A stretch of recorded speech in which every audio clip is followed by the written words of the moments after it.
Hi everyone, delonewolf here, and welcome back to the Sunday recap, my weekly vlog where I talk a bit about my last week in games. And as always, we'll start with EVE Online. And while I did play a little bit of EVE Online every single day, it was definitely relaxation time, and I didn't have a lot of time or energy to play a lot of EVE Online because I was also looking into playing some other games, or at least trying some other games. And it's pretty busy at my work at the moment, as some of you guys may know. Switched work to a different position starting in October. Now we're getting to the point where we basically have a couple of projects that we need to finish before the end of the year, and so we're getting into that crunch time, which means a little bit less time or energy. So I was looking for relaxation, which of course, as you probably know at this point, for me in EVE Online is mostly just some exploration sessions out in a Mars space, which is exactly what I've done, and it's still, to me, a very nice and rewarding playstyle in EVE Online. I'm mostly finding a good amount of data sites without any competition in them. From time to time you get those new drops tied to the industry changes and things like that. All of a sudden there's 10 million, 12 million from a single site. You just keep going, and then in between those you find some combat sites as well. Found a lot of vigils, which I don't really like to run with my all-in-one Ishtar. It is lacking a little bit in tank and that initial DPS, and in the second room you can get caught out as well by a couple of loyals.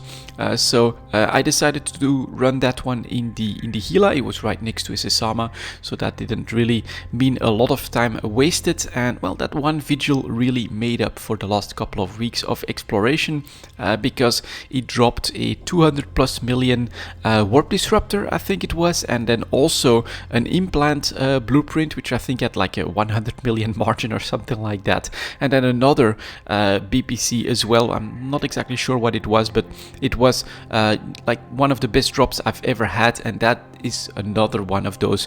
This is so rewarding. I've made up for probably the last 2-3 weeks or so ISK-wise all of a sudden, and I was like, yes, super cool, get back and just relax playing the game, and then finding stuff like that. It's just a lot of fun. I am trying to keep an eye on the development as well, of course, with CCP announcing New Dawn and then the changes to mining, compression and things like that. And well, we had the protests, of course, that were happening in Jita about all of these changes, and CCP is definitely trying to listen, but there are some inevitabilities in this patch as well, like the massive nerfs to the mining capabilities of the Rorqual, and then the big nerfs, I'm gonna call them, to the mining capabilities of the Orca. At least for the Orca, it's been pulled back a little bit, and I feel like that's actually not that bad. If later down the line we get compression within the Orca, perhaps I don't mind losing a little bit of yield on that one compared to the mining barges. I'm definitely still considering at the moment trying solo mining in the Orca in HiSec to see how it feels compared to now. It's going to be less rewarding, of course, but if you can then get on board compression, it might actually be still be worth it or enjoyable to mine that way, which is the way that I mine, by the way. If I am looking for an even more relaxed playstyle where I can actually also keep one eye on a second screen and things like that, it would be mining solo in the Orca. So we will see. That has definitely changed substantially. The things that CCP has announced are, in my opinion, going into the right direction. But yes, if you expect the Rorqual to remain the king of mining yields, that's not gonna happen. If you still want the Orca to be that all-in-one option that's also competitive yield-wise, that is definitely not going to happen. But other than that, mining waste is being changed quite a lot, with Tech 1 no longer having any waste. I think that makes a lot of sense. It was a real departure from the design philosophy that they've been going for the last couple of years, which is to help new players find their way in EVE Online. And then if all of a sudden you make new player mining punishing to the existing player base, that was not a very good idea. So I think that change that CSP has announced there is also a step in the right direction.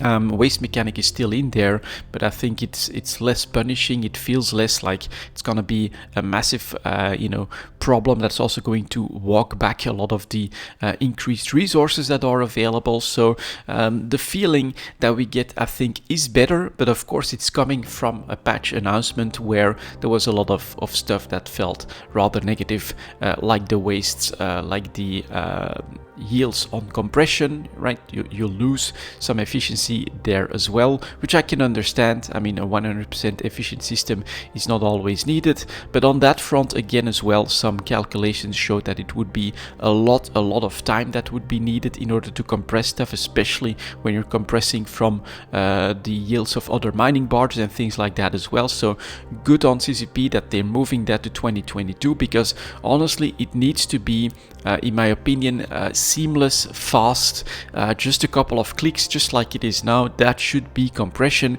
That it's costing you a little bit of efficiency, I think no one has too much of a problem with that. But if you have to start to drag the ores around to different holes and then move them all back, make sure it's not clunky, it's just a couple of clicks, just like it is now. I think that's actually very, very important. And so yeah, we'll have to keep an eye on all of that. I will do my best to do it, but as I've said, it is pretty busy at work at the moment. I did want to mention another game that I've tried, and that is Halo Infinite. So the multiplayer is actually free to play up on Steam, and I have been keeping an eye on Battlefield, actually the new Battlefield, in the last couple of weeks and months, and man, am I happy that I didn't pre-order or pull the trigger. I was like, I am going to wait. All of the open beta feedback was definitely mixed, to say the least, and then at the moment it's really looking like there's a lot of bugs, and it doesn't really know what kind of Battlefield game it wants to be. So then I saw the news that all of a sudden we would be able to just download and play some multiplayer in Halo Infinite. I only played it for one evening, just giving it a try, experimenting with it a little bit, and my very first impressions is that one at least technically works, right? It's very responsive, it looks beautiful, and everything just intuitively worked once I got through the Xbox account stuff. But playing the game, I mean, it felt like the good old Halo. It did show me that I'm starting to become an old man, because man, my reflexes are so terrible, my aiming is really, really bad, but it is a lot of fun, and it's a free-to-play option for you to get into some FPS multiplayer PvP if you want to, which I think is like a very good strategy, rather than having to pay $70 or 60, 70 euros to play Battlefield, after an open beta that was like not really all that convincing. You now get a free-to-play part of the game for you to play as much as you want with. You can see how stable the engine is, you can see whether there's a lot of bugs or not, and then you can decide whether or not you want to pull the trigger to buy the Halo campaign. So my plan on that is to keep another close eye on reviews and things like that once Halo Infinite actually comes out and people talk about the campaign, then play the game a little bit more myself, and then decide whether or not I want to pay full price for the Halo campaign. Perhaps keep an eye on it, put it on the wish list.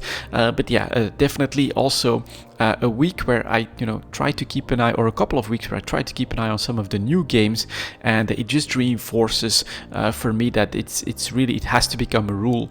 Don't pre-order games, and be willing to wait for those reviews before jumping in. Companies that are confident in their product will actually give you plenty of opportunity to try it out for yourself, like here with the Halo Infinite multiplayer part that you can just download on Steam. It's not even that big, I think it was like 26 gigs or something like that, and you can just give it a go and decide for yourself whether or not it is what you want as an experience. So that was very impressive, and hopefully we'll see more of that, rather than those battle passes and those $70 games that are just hyped up in trailers, but turn out to have some pretty bad launches.